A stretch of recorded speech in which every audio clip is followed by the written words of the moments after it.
जमलेल्या माझ्या तमाम हिंदू बांधवांनो, भगिनींनो आणि मातांनो,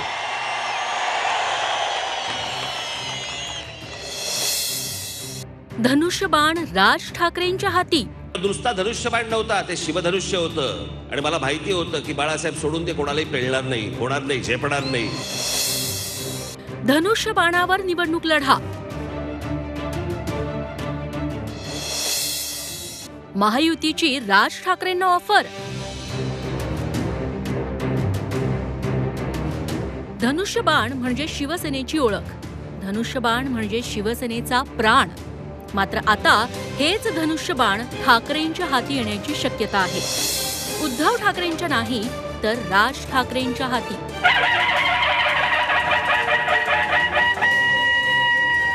लोकसभा निवडणुकीत राज ठाकरेंचे उमेदवार शिवसेनेच्या धनुष्यबाण चिन्हावर लढण्याची शक्यता आहे. महायुतीत देण्यात येणाऱ्या जागांवर मनसेचे उमेदवार धनुष्यबाणावर लढणार असल्याची माहिती सूत्रांनी दिली आहे. मुख्यमंत्री एकनाथ शिंदे, उपमुख्यमंत्री देवेंद्र फडणवीस आणि राज ठाकरेंमध्ये ताज हॉटेलमध्ये चर्चा झाली. आगामी लोकसभा निवडणुकीवर या बैठकीत चर्चा झाल्याची माहिती मिळतेय. महायुती लोकसभेसाठी मनसेला 2 जागा सोडणार असल्याचीही माहिती मिळतेय. महायुतीमध्ये मनसे जर सामील होणार असेल तर आम्ही त्याचं स्वागतच करू. जो निर्णय एकनाथ शिंदे साहेब अलायन्सच्या बाबतीमध्ये, तिकिटांच्या बाबतीमध्ये घेतील त्याचं पूर्ण ताकदीनं आम्ही सगळे शिवसैनिक समर्थन करू.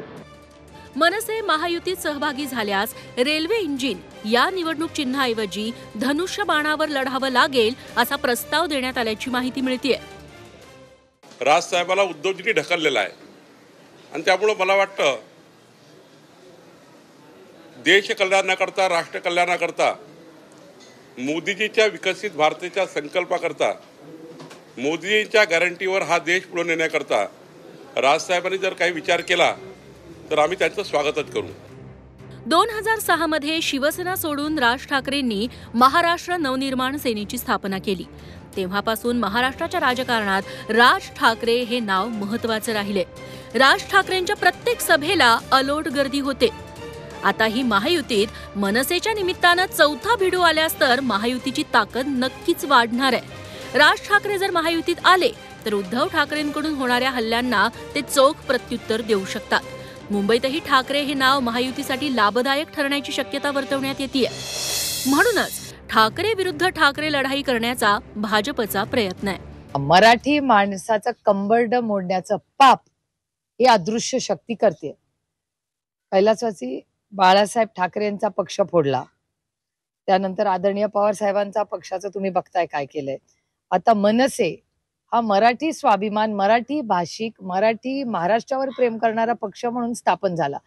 आता त्या मनसेचे लोक जर शिवसेनेत लढवणार असतील तर मग मनसेचं अस्तित्वाचं काय होणार. प्रत्येक निवडणूक आली की मनसेची कोणा ना कोणाकडे सेटिंग चालूच असते.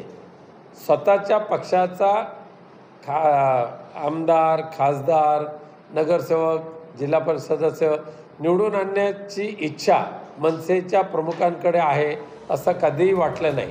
महायुतीत आल्यास मनसेला दक्षिण मुंबई आणि शिर्डीची जागा मिळणार का याची चर्चा सुरू आहे. मात्र राज ठाकरेंच्या साथीने उद्धव ठाकरेंना नमवण्याचं महत्त्वाचं लक्ष महायुतीचं आहे. गेल्या लोकसभा निवडणुकीत लाव रे तो व्हिडिओ म्हणत राज ठाकरेंनी भाजप विरुद्ध आक्रमक भूमिका घेतली होती.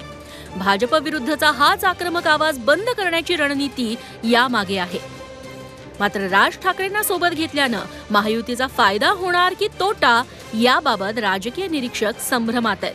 गणेश कवडेसह ब्युरो रिपोर्ट, झी 24 तास.